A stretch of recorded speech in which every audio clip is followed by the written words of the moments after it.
J'étais dans une boîte il y a quelques années et un jour, je suis dans le vestiaire en train de me changer et ça toque à la porte et je réponds non et la porte elle s'ouvre quand même.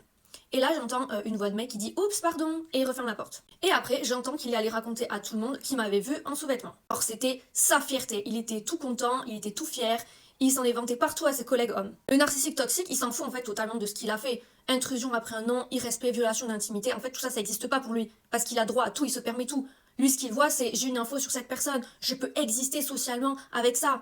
Si j'entre, je pourrais voir quelque chose que je veux et qui va me servir. Parce qu'il ne marche qu'avec le récit social basé sur les autres. La domination et la valorisation toujours appuyées par les autres. Il n'existe pas par lui-même, mais au travers du regard des autres, en base de toxicité. Dans leur tête, voir quelque chose, c'est avoir du pouvoir. Plus c'est privé, plus j'ai de valeur. Humilier quelqu'un me rend intéressant, même si c'est totalement illégal. Dépasser les limites du respect des autres ne compte pas, même quand il s'agit de leur corps. À tel point que 3 ans après ça, je bossais ailleurs et il y a un collègue qui a été faire un essai à ce boulot.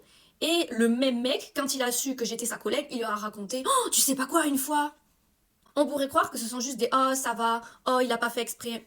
Mais non, diminuer la gravité de ses actes est un de ses piliers fondateurs. C'est ça les narcissiques toxiques. Ils s'en foutent du bien ou du mal. Ils veulent juste avoir un récit social pour eux. Ils veulent juste pouvoir dire ce qu'ils ont vu, ce qu'ils savent. J'ai eu accès à ça. Et pour eux, ils pensent avoir une domination sur toi en ayant accès à quelque chose, alors qu'en réalité, ils s'affichent eux-mêmes. Pour leur ego toxique, ils le voient même pas.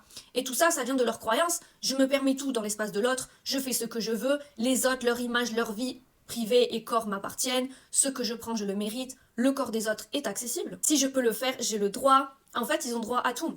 L'intimité des autres n'est pas importante, je peux utiliser les autres pour me valoriser. Les autres sont des objets sociaux. Créer du malaise me donne du pouvoir. Plus je choque, plus j'existe. Plus je franchis les limites, plus j'ai de la valeur. Et le pire, c'est que nous aussi, on peut avoir les mêmes croyances inconscientes, à l'inverse, qui attirent ça.